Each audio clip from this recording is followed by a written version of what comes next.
नमस्कार दोस्तों, जय श्री कृष्णा, राधे राधे। एक बार पुनः स्वागत है आपका हमारे YouTube चैनल जादुई वाणी पर।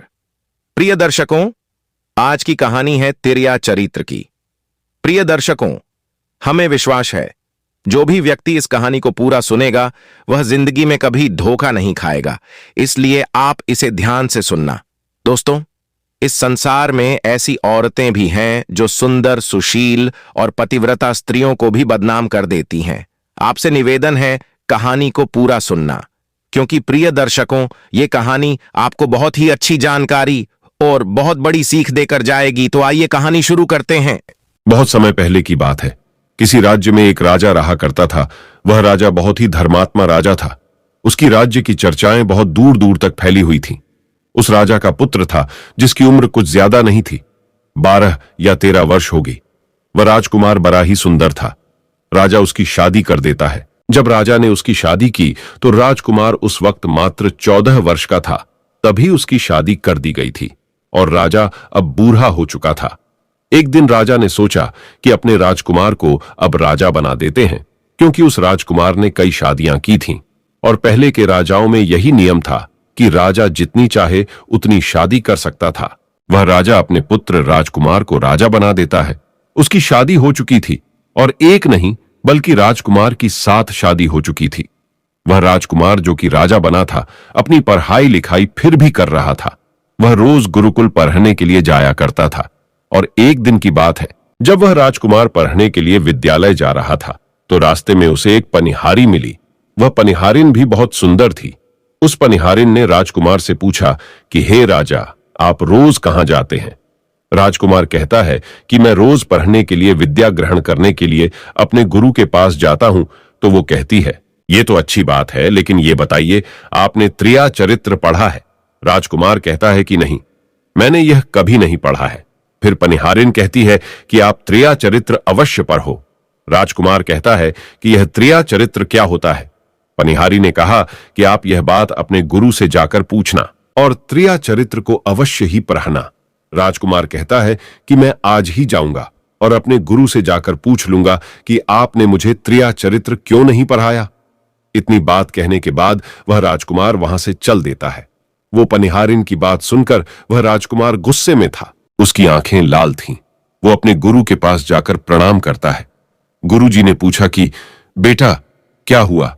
आज तुम क्रोध में दिखाई दे रहे हो और तुम्हारी आंखें लाल क्यों हैं? क्या बात है, मुझे बताओ। राजकुमार ने क्रोध में जवाब दिया कि गुरुदेव, आपने मुझे त्रिया चरित्र क्यों नहीं पढ़ाया? यह बात आपने क्यों छुपाई? त्रिया चरित्र के बारे में मुझे बताया क्यों नहीं? गुरु कहते हैं, बेटा, तुम त्रिया चरित्र नहीं पढ़ पाओगे, क्योंकि त्रिया चरित्र पढ़ना खतरे से खाली नहीं होता है, और जब तुम त्रिया चरित्र पढ़ोगे तो उसमें तुम्हारी जान भी जा सकती है। राजकुमार कहता है कि गुरुदेव, आप इसकी चिंता ना करें, अपनी रक्षा हम स्वयं कर लेंगे। आप केवल मुझे त्रिया चरित्र पढ़ाइए। गुरुदेव कहते हैं कि ठीक है, अब तुमने हट कर ही ली तो अब हम तुम्हें त्रिया चरित्र पढ़ाते हैं। त्रिया चरित्र पढ़ते पढ़ते राजकुमार को 1 साल हो गए और जब 1 वर्ष हो गया तो गुरु ने कहा कि बेटा, अब तुम्हारी पढ़ाई पूरी हो चुकी है। अब तुम घर जा सकते हो और आराम से अपने राज्य को चला सकते हो। अब तुम्हें यहां आने की कोई आवश्यकता नहीं है। राजकुमार कहता है, ठीक है गुरुदेव। राजकुमार जैसे ही जाने को होता है, गुरुदेव उसे रोक लेते हैं और कहते हैं, बेटा, मैं तुम्हें एक ऐसा यंत्र देता हूं, या जब तुम इसे अपने कानों में लगाओगे तो कोई भी तुम्हें पहचान नहीं पाएगा और तुम उसे पहचान लोगे। राजकुमार वह यंत्र अपने हाथों में ले लेता है और गुरु ने कहा, तुम इस यंत्र को ले जाओ और रात के 12 बजे आज ही के रात में अपने महल से निकल करके जंगल की तरफ जाना और पूर्व दिशा की ओर जाना। और जब तुम पूर्व दिशा की ओर जाओ तो ये यंत्र अपने कानों में लगा लेना और वहीं पर खड़ा हो जाना। वो राजकुमार कहता है कि ठीक है, ऐसा ही करूंगा। फिर राजकुमार गुरुकुल से महल की ओर चल देता है और जब रात के 12 बज जाते हैं और उस राजकुमार की 7 पत्नियां सो जाती हैं, तब आधी रात के समय वह राजकुमार अपने हाथों में यंत्र लेकर महल से जंगल की तरफ चल देता है। राजा जंगल में पूर्व दिशा की ओर जाता है और वहां जाकर अपने कानों में यंत्र लगा लेता है और वहीं पर खड़ा हो जाता है। तो उसने क्या देखा कि वही पनिहारिन जो मुझे रास्ते में मिली थी, वही पनिहारिन एक थाली में खाना लेकर जंगल को जा रही है। वहां थोड़ी ही दूरी पर एक संत अपनी कुटिया में रहते थे। वह पनिहारिन संत के पास खाना लेकर जा रही थी। राजा ने देखा कि ये तो वही पनिहारिन है जिसने मुझसे कहा था कि त्रिया चरित्र की पढ़ाई पर हो। लेकिन पनिहारिन उस राजा को नहीं पहचान पाई, क्योंकि राजा के कानों में यंत्र लगा हुआ था। यंत्र लगने की वजह से राजा किसी को भी पहचान सकता था। राजा ने अपने मन में सोचा कि चलो उसके पीछे चलते हैं कि ये आधी रात को भोजन लेकर संत कुटिया की तरफ क्यों जा रही है, इसका क्या कारण है। वह राजा भी उसके पीछे पीछे छुपता हुआ चल दिया। अब वह पनिहारिन उस कुटिया में उस बाबा के वहां पहुंचती है। उस बाबा के पास जादू की पोटली थी और वो बाबा जादूगर था। राजा पीछे पीछे गया और वह छुप करके देख रहा था कि वह पनिहारिन औरत को बाबा क्या करेंगे। बाबा ने पनिहारिन से कहा, अरे पनिहारिन, पहले तो मुझे ये बता कि आज आने में इतनी देर कैसे लग गई। हाथ जोड़कर पनिहारिन कहने लगी कि महात्मा जी, मेरा विवाह हो चुका है और मेरे पति मुझे ले जाने के लिए आए हैं। हमें लेकर कल चले जाएंगे, इसीलिए हमें उन्हें सुलझाने में थोड़ी देर लग गई और यहां आने में भी देर हो गई। जब यह बात साधु ने सुनी कि इसका विवाह हो चुका है और इसका पति इसे लेने आया है, तो साधु कहता है कि पनिहारिन, इसका मतलब है कि तुम अपने पति के साथ जाना चाहती हो, तो हमारे पास क्यों आई हो। पनिहारिन कहती है कि मैं आपके बिना नहीं रह सकती हूं, मैं आपके बिना नहीं जी सकती हूं। तो साधु कहता है कि हे पनिहारिन, इसके लिए तुम्हें एक काम करना होगा। साधु एक बड़ा सा चाकू निकलता है और पनिहारिन से कहता है कि हे पनिहारिन, जाओ अपने पति के गर्दन काटकर यहां लेकर आ जाओ। अपने उस पति को मार दो जो हमारे और तुम्हारे बीच में दरार बन रहा है। तब मैं तुम्हें रख लूंगा, तुमसे विवाह करूंगा, तुम्हें अपनी पत्नी बनाऊंगा।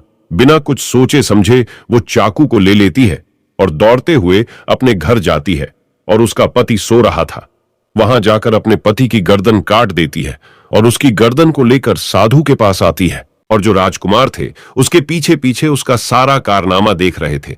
जब साधु ने देखा कि अपने पति को मार करके उसकी गर्दन यहां लेकर आई है, साधु को बहुत गुस्सा आया और उसने उसे लात मारी और कहा, भाग जाओ यहां से। जब तू अपने पति की नहीं हो सकी, जिसके साथ तूने 7 फेरे लिए, तो तू मेरी क्या होगी। जल्दी भाग जाओ यहां से। अगर तुम मेरे पास दोबारा आई तो मैं तुझे जीवित नहीं छोड़ूंगा। साधु की यह बात सुनकर उस पनिहारिन को ऐसा लगा जैसे उसके पैरों तले जमीन खिसक गई हो।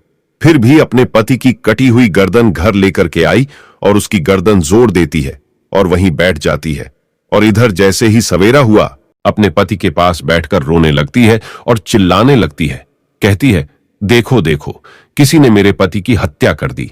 लेकिन रात में उस पनिहारिन का सारा कारनामा राजकुमार देख चुका था। इधर सारे गांव वाले पनिहारिन के घर चले जाते हैं और उसके पति की लाश को लेकर गांव के बाहर जाते हैं उसका दाह संस्कार करने के लिए।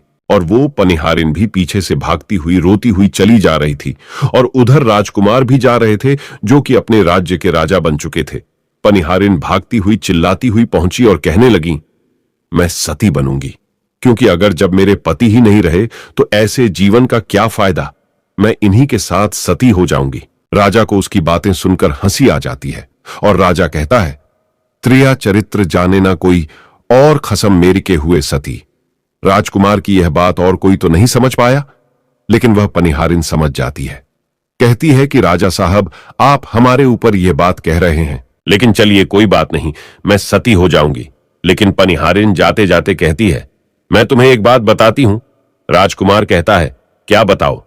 पनिहारिन कहती हैं कि राजा साहब, आप जब चटाई पर बैठें तो उस चटाई को झाड़ कर बैठना। राजा कहता है कि यह पनिहारिन क्या कह रही है, मैं तो राजा हूं, मुझे चटाई पर बैठने की क्या आवश्यकता है। पनिहारिन कहती है कि नहीं, जब भी तुम्हें कोई नौबत आए चटाई पर बैठने की, तो तुम चटाई को झाड़ कर बैठना। राजकुमार कहता है कि चलो ठीक है, अगर तुम कह रही हो तो मैं ऐसा ही करूंगा। और कहने के बाद वह अपने पति के साथ सती हो जाती है और राजकुमार उनका अंतिम संस्कार करवाकर अपने घर को आ जाते हैं। इसी तरीके से पूरा दिन व्यतीत हुआ और उधर जब दूसरी रात आई, अपने गुरु के कहने के अनुसार वही यंत्र कान में लगाया और पूर्व दिशा की ओर उसी स्थान पर जाकर खड़ा हो गया जहां पर पिछली रात खड़ा हुआ था। दूसरी रात को राजकुमार ने क्या देखा, उसकी 7 पत्नियां भोजन की थाली अपने अपने हाथों में लेकर उसी साधु की कुटिया की तरफ जा रही हैं। जैसे ही राजा ने अपनी सातों पत्नियों को उस साधु की कुटिया की तरफ जाते हुए देखा, राजकुमार के पैरों तले जमीन खिसक गई। वह अपने मन में सोचने लगा कि ये क्या चक्कर है। तभी उनमें से एक रानी राजकुमार को देख लेती है, लेकिन रानियों ने अपने पति राजकुमार को नहीं पहचान पाई, क्योंकि राजकुमार अपने कानों में यंत्र लगाए हुए थे। वह यंत्र लगाने की वजह से राजा को कोई पहचान नहीं पाता था। उनमें से एक रानी कहती है कि ए लड़के, इतनी रात को यहां क्यों खड़ा है? हमारी थाली लेकर के उस कुटिया तक पहुंचा। बिना कुछ सोचे समझे राजकुमार ने वह थाली अपने हाथों में ले ली और अपनी रानियों के साथ कुटिया तक जाने लगा। जब सातों रानियां और राजकुमार उस साधु की कुटिया में पहुंचते हैं, और राजकुमार कुछ भी नहीं बोल रहा था, क्योंकि राजकुमार देखना चाहता था कि हमारे प्यार में ऐसी क्या कमी है जो हमारी सातों रानियां इस साधु के पास आती है, और इस साधु के पास ऐसा क्या है जो हमारी सातों रानी अभी यहां आ रही है। वह राजकुमार छुप करके सब जानना चाहता था। इधर जब वह सातों रानियां राजकुमार को लेकर साधु के पास पहुंची, तो महात्मा राजकुमार को देखकर कहता है कि ये कौन है? तो सातों रानियां कहती हैं कि महात्मा जी, यह बालक हमें रास्ते में मिला, इसने हमारी सहायता की तो हम इसे अपने साथ लेकर आ गए। रानी कहती हैं कि एक काम करते हैं, इसे आज रात यहीं रहने देते हैं, कल सुबह होते ही यह चला जाएगा। वो साधु उनकी बातों को मान लेता है। वह साधु अपने एक शिष्य को बुलाता है और उससे कहता है कि आज रात के लिए इस बालक की रुकने की व्यवस्था कर दो। वह शिष्य राजकुमार को लेकर एक कमरे में जाता है। उस कमरे में एक चटाई बिछी हुई थी।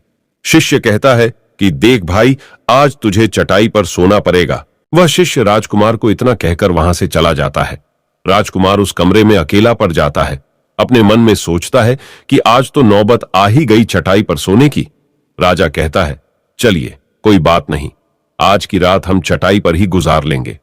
राजकुमार जैसे ही चटाई पर बैठने ही वाला था, उसे पनिहारिन की बात याद आ गई।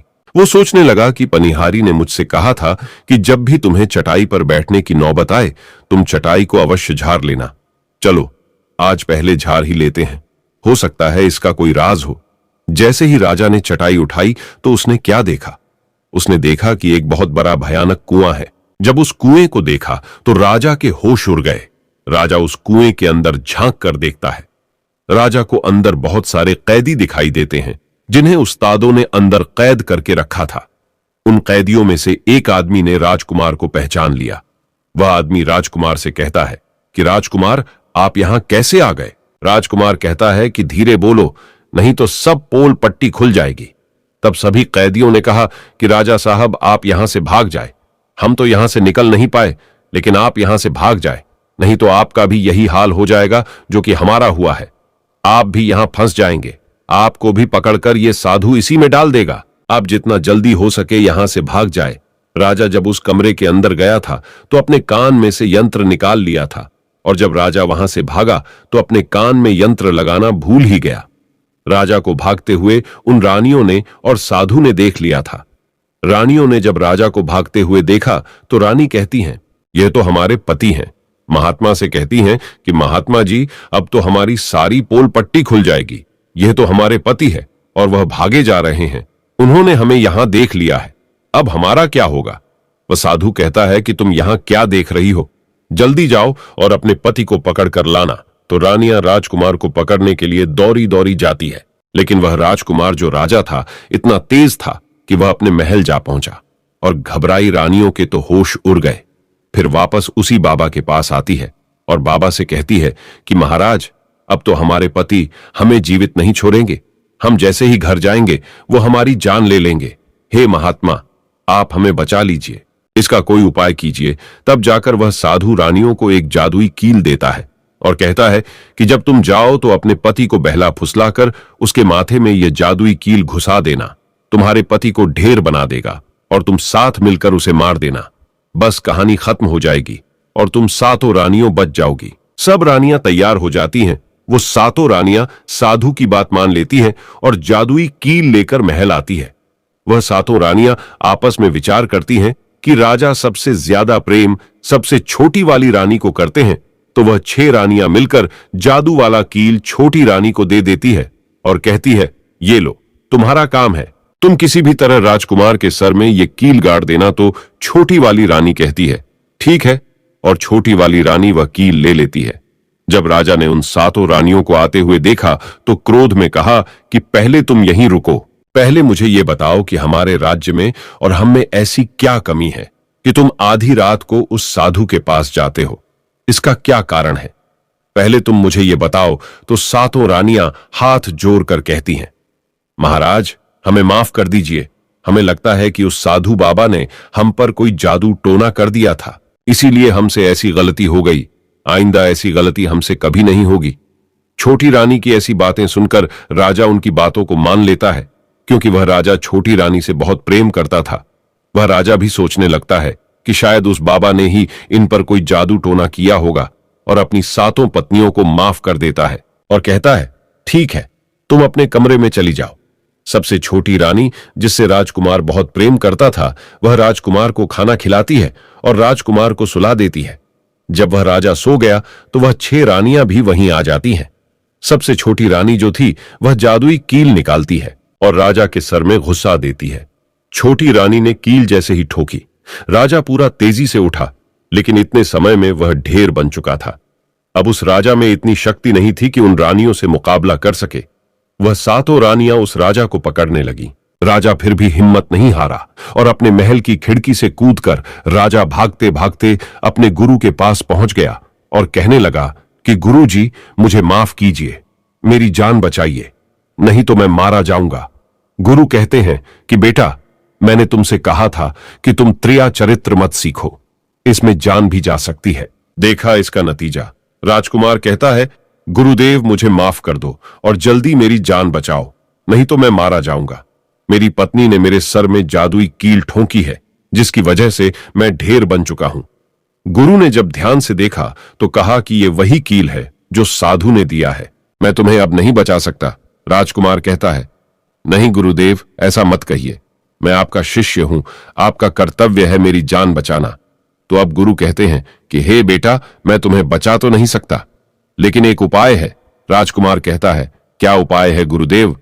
गुरु कहते हैं कि हम तुम्हें तोता बना देंगे, और जब हम तुम्हें तोता बना देंगे तो तुम सुखवाद राजा के राज्य में चले जाना और वहीं जाकर रहना, क्योंकि सुखवाद राज्य में वह साधु का जादू नहीं चलता है।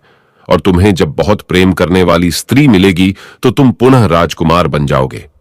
वह राजकुमार कहता है, ठीक है गुरुदेव, आप हमें तोता बना दीजिए। तो वह गुरुदेव उसे तोता बना देते हैं, और वह तोता बनने के बाद वहां से उरा और सुखवाद राजा के राज्य में चला गया। जहां पर बहुत सारे तोता रहते थे वहीं जाकर रहने लगा, और सातों रानियों उस राजकुमार को खोज रही थी। जब राजकुमार नहीं मिला तो फिर से उस बाबा के पास जाती है और कहती हैं कि बाबा जी, वह रात को राजा भाग चुका है, आप अपनी पोटली निकालिए और देखें कि वह कहां है। तो वह महात्मा अपना पोटली खोलता है और देखने लगता है कि वह राजकुमार तोता बनकर के सुखवाद राजा के राज्य में रह रहा है। वो साधु यह सारी बात रानियों को बताता है। तो रानियां कहती हैं कि स्वामी, अब क्या करें? वह साधु कहता है कि अब तुम अपने राजमहल में जाओ और जाकर के घोषणा कर दो कि जो भी तोता पकड़ करके लाएगा हम उसे 5 सोने के सिक्के देंगे। सातों रानियों अपने महल पहुंचते हैं और वहां पर घोषणा कर देती है कि सभी बहेलियां से कह दो कि जो भी तोता पकड़कर लाएगा हम उसे 5 सोने के सिक्के देंगे। उस राज्य के जितने बहेलियां थे वो तोता पकड़ने के लिए चारों तरफ घूमने लगते हैं, और जो भी तोता पकड़ते वो रानी के पास जाते और 5 सोने के सिक्के ले लेते थे और वहां से चले जाते, और वह सातों रानियां उस तोते को मार देती। ऐसे ही धीरे धीरे बहुत समय निकल गया, और वो राजकुमार जो तोता बनकर जहां गया था वहां सारे तोताओं से बहुत अच्छी अच्छी बातें करता था, उन्हें बहुत ज्ञान की बातें बताता था। तो सारे तोता को लगा कि यह तोता तो बहुत समझदार है, ये तोता तो बहुत अच्छी अच्छी बातें करता है, इसे हम अपना राजा बना लेते हैं। और सभी तोता मिलकर उसे राजा बना लेते हैं। राजकुमार सभी तोतों का राजा बन जाता है और वही छुप कर रहने लगता है। एक बहेलिया तोता पकड़ते पकड़ते सुखवाद राजा के राज में पहुंच जाता है, और वह उसी पैर के पास पहुंच जाता है जहां पर वह राजकुमार तोता बनकर छुप कर रहता था। जब उस बहेलिये ने इतने सारे तोते को देखा तो अपने मन में सोचा कि अगर हम इतने सारे तोते पकड़कर रानी के पास ले जाएंगे तो हमें बहुत सारी सोने के सिक्के मिल जाएंगे। लेकिन वह बहेलिया सोचता है कि हम इतने सारे तोतों को पकड़ेंगे कैसे। तो जैसे ही सुबह हुई, उस पैर से सारे तोता उड़कर दाना पानी के लिए बाहर चले जाते हैं और इधर बहेलिया चाकू से पैर पर चारों तरफ कट लगा देता है, जिससे कि पैर से बहुत सारे गोंद निकल जाते हैं। पैर के चारों तरफ ही गोंद हो जाते हैं। जो लोग गोंद के बारे में नहीं जानते, मैं उन्हें बता दूं कि हर पैर पर एक प्राकृतिक गोंद निकलता है, जिससे हम कुछ भी चिपका सकते हैं। तो दोस्तों, अब बहेलिया सोचता है कि जब भी वह सारे तोते आएंगे, इस पैर पर बैठेंगे, वह सभी इस पैर में चिपक जाएंगे और मैं आसानी से उन्हें लेकर चला जाऊंगा। बहेलिया वहीं छिप करके देखने लगा और जब शाम हुई, सारे तोता वापस आए और वह तोता जैसे ही पैर पर बैठे, सभी का पैर उस गोंद में चिपक गया, क्योंकि पूरे पैर में गोंद ही गोंद लगा हुआ था। अब तो सारे तोते परेशान हो गए। उनमें राजकुमार, जो अभी तोता बना हुआ था, वह भी चिपक गया था। सारे तोते राजकुमार से कहते हैं, क्योंकि सारे तोते राजकुमार को अपना गुरु मानते थे, कि आप कुछ भी सोचो, हम सबको बाहर निकालो, नहीं तो सुबह तक बहेलिया आएगा और हमें पकड़कर लेकर चला जाएगा। वह राजकुमार कहता है कि तुम बिल्कुल चिंता ना करो। जब सुबह वह बहेलिया आएगा तो तुम सभी ऐसा करना कि उस बहेलिया को लगे कि सारे तोते मर चुके हैं, और जब सभी तोते को पैर से छुड़ाकर नीचे फेंक दें तो सभी उड़कर भाग जाना। सभी तोता कहते हैं, ठीक है गुरुदेव। सुबह हुई। जैसे ही बहेलिया पैर के पास पहुंचा, सभी तोता ऐसे लटके हुए थे जैसे कि वह सभी मरे हुए हैं। जब बहेलिया तोतों को देखा तो सोचा कि अरे, ये क्या हो गया? ये तो सभी मर गए। अब हमें सोने के सिक्के कैसे मिलेंगे? फिर बहेलिया ने सोचा कि चलो अब इन्हें छुड़ा देते हैं। बहेलिया पैर पर चढ़ा और उनको छुरा कर नीचे फेंकने लगा। बहेलिया ने सभी तोते को छुराकर नीचे फेंक दिया, लेकिन जो राजकुमार था, जो तोता बना हुआ था, वह वहीं पर रह गया और नीचे जितने भी तोते थे, वो सभी उड़कर भाग गए। बहेलिया ने सोचा, अरे ये क्या हुआ? इस पर सिर्फ एक ही तोता है जो कि मरा लटका हुआ है, और जितने तोते को मैंने छुरा कर नीचे फेंके, वह सभी उड़कर भाग गए। बहेलिया ने सोचा, इसका मतलब ये सारे तोता ने मिलकर मेरे साथ धोखा किया है। अब वह राजकुमार जो था, जो तोता बना हुआ था, वही सिर्फ पैर पर लटका हुआ था। वो बहेलिया कहता है कि यह सब तुम्हारी चाल है। चलो अब मैं तुम्हें लेकर जाऊंगा और रानी के हाथ बेच दूंगा और मुझे 5 सोने के सिक्के मिल जाएंगे। और इधर वो बहेलिया उस तोता को बेचने के लिए रानी के पास जाने लगता है। रास्ते में वह तोता कहता है, जो कि राजकुमार था, वह बहेलिया से कहता है कि तुम मुझे कहां ले जा रहे हो? तो वह बहेलिया कहता है, मैं तुम्हें बेचने के लिए रानी के पास ले जा रहा हूं। अगर मैं तुम्हें वहां बेच दूंगा तो मुझे 5 सोने के सिक्के मिलेंगे। वह राजकुमार कहता है कि मैं अगर तुम्हें 50,000 सोने के सिक्के दिलाऊं तो क्या तुम मुझे नहीं बेचोगे? बहेलिया कहता है, तुम मुझे 50,000 सोने के सिक्के कैसे दिलाएगा? तोता कहता है कि राजा सुखवाद के यहां एक बहुत बड़ा मेला लगता है, तुम मुझे वहीं बेचो, मूल में स्वयं बताऊंगा। बहेलिया उस तोते की बात मान लेता है और रानी के पास बेचने की जगह राजा के राज्य के मेले में तोता को बेचने चला जाता है। और राजा के राज्य में यह नियम था, अगर किसी व्यक्ति का सामान शाम तक नहीं बिके तो वह राजा स्वयं आकर उसे खरीद लेता था। बहेलिया उस तोते को लेकर बाजार में पहुंचा हुआ था। जब कोई व्यक्ति उस तोते को खरीदने आता तो वह पूछता कि यह कितने का है? तो वह बहेलिया कहता है कि तोता अपना दाम स्वयं बताएगा। तो वह तोता अपना दाम इतना बता देता कि कोई भी व्यक्ति उसे खरीद ही नहीं पाता। ऐसे ही करते करते शाम हो गई और अब सभी अपने अपने दुकान लेकर चले गए। सभी का दुकान उजड़ गया था, बस एक बहेलिया और एक तोता ही रह गए थे। इधर राजा ने अपने सिपाहियों को आदेश दिया कि जाओ देख कर आओ, किसी का सामान तो नहीं रह गया है। जब राजा के सिपाही आए तो उन्होंने देखा कि एक बहेलिया तोता को लेकर बैठा हुआ है। सिपाही बहेलिया से कहते हैं कि हे बहेलिया, तुम्हारा तोता क्यों नहीं बिका? तुम इसे कितने में बेच रहे हो? तो तोता कहता है कि जो इन्हें 50,000 सोने के सिक्के देगा वही मुझे खरीद पाएगा। उस तोते की बात सुनकर वह सिपाही आश्चर्य में पड़ जाते हैं और सोचते हैं, अरे ये तोता तो अपना अमूल्य स्वयं बताता है। तब सिपाही राजा के पास जाते हैं और राजा को सारी बात बताते हैं और कहते हैं, एक बहेलिया एक तोता लेकर बैठा हुआ है, लेकिन वह तोता अपना अमूल्य स्वयं ही बताता है। वह इतना महंगा बताता है, शायद इसीलिए उसे कोई खरीद नहीं सका। राजा सिपाहियों से पूछता है कि वह अपना मूल कितना बता रहा है। तो सिपाही कहते हैं अपना मूल्य 50,000 सोने के सिक्के बता रहा है। चलिए हम खरीदेंगे। अगर नहीं खरीदेंगे तो आपके राज्य की बदनामी होगी कि राजा के बाजार में एक तोता नहीं बिका। और इसलिए राजा अपने मंत्रियों के साथ अपने रथ पर सवार होकर बाजार में पहुंचता है। कहता है, इसका क्या मूल्य है? बहेलिया हाथ जोड़कर कहता है कि राजा साहब, अपना मूल्य तोता स्वयं बताएगा। वह राजा फिर तोते से पूछा तो तोता कहता है कि राजा साहब, जो इन्हें 50,000 सोने के सिक्के देगा वही मुझे खरीद पाएगा। अपने सिपाहियों से 50,000 सोने के सिक्के मंगवाता है और बहेलिया को पकड़ा देता है और तोता को लेकर अपने महल चला जाता है। वह तोता बहुत ही बुद्धिमान था क्योंकि वह राजा था। वह तोता राजा को बहुत अच्छी अच्छी बातें बताने लगा। जब राजा पर कोई खतरा आने वाला होता तभी वह तोता बता देता कि राजा साहब, आप पर यह खतरा आने वाला है।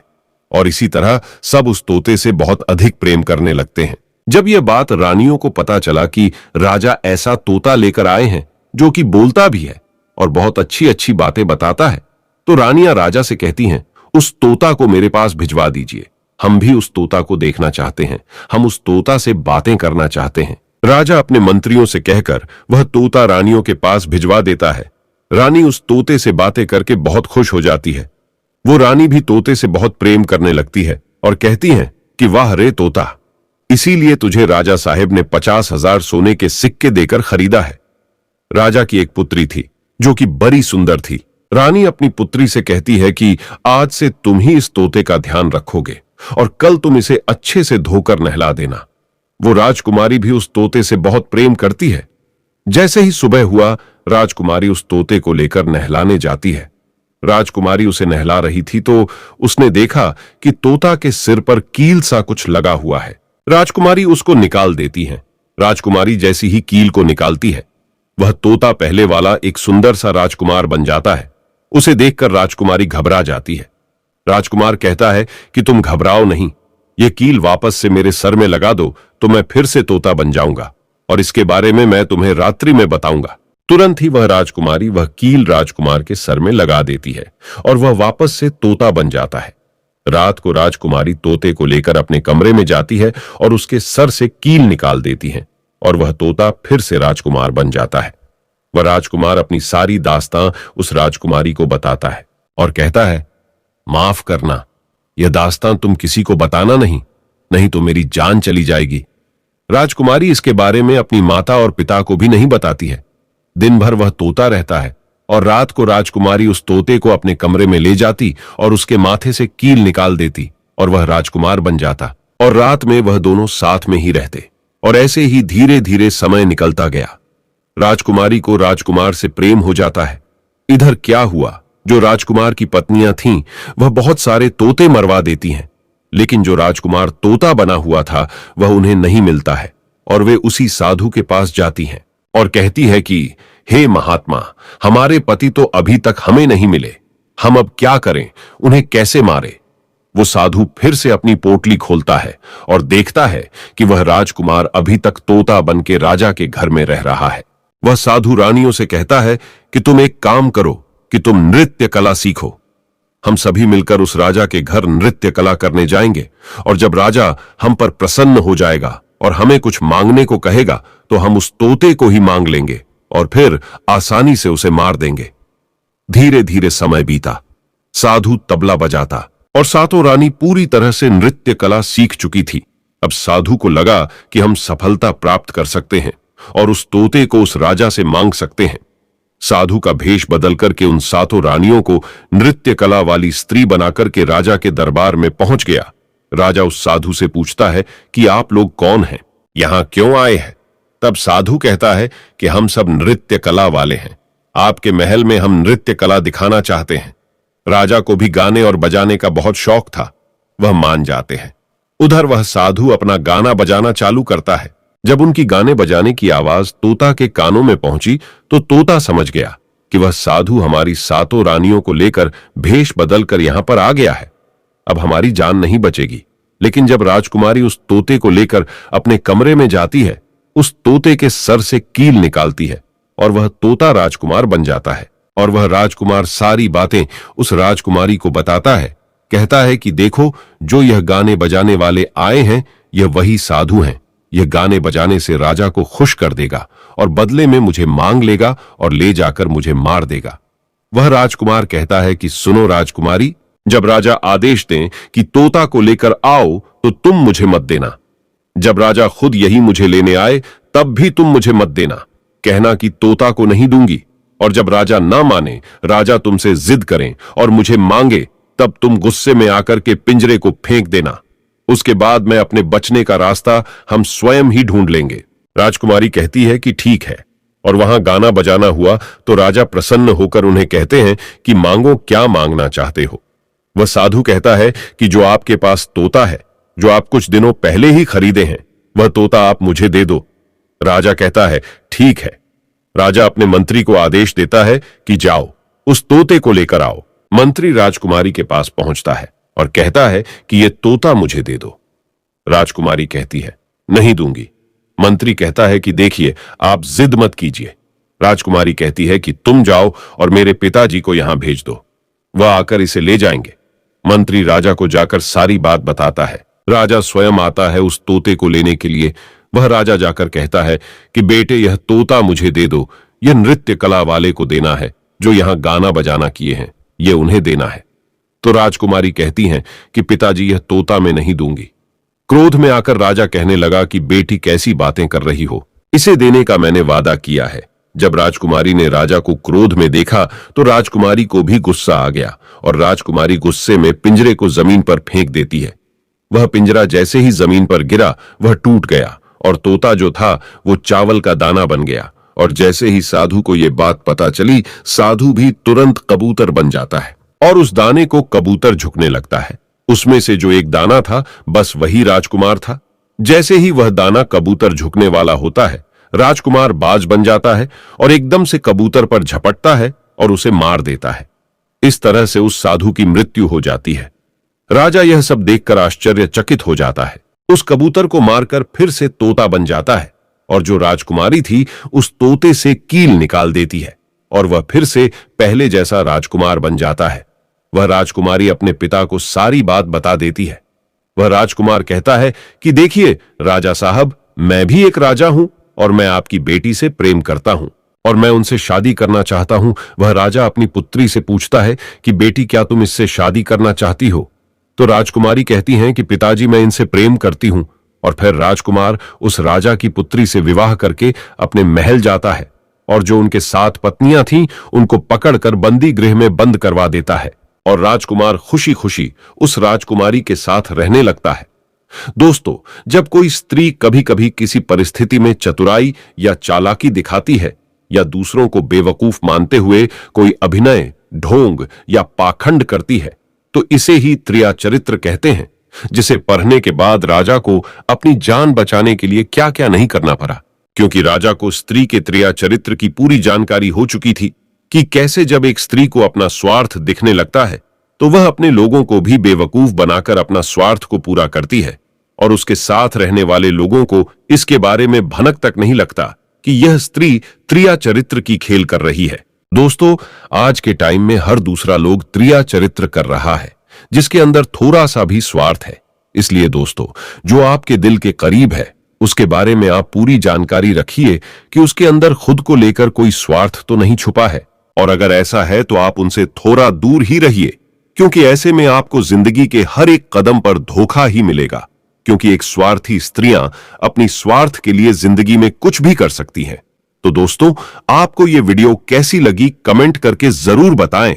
वीडियो पसंद आई हो तो लाइक करें, चैनल को सब्सक्राइब करें, अपने ऐसे दोस्तों के साथ शेयर जरूर करें जिसे त्रिया चरित्र के बारे में पता ना हो। और दोस्तों, सच्ची श्रद्धा से कमेंट में जरूर लिखें जय श्री राम, जय हनुमान। साथ ही देवों के देव हर हर महादेव सदैव आप पर अपनी कृपा बनाए रखे।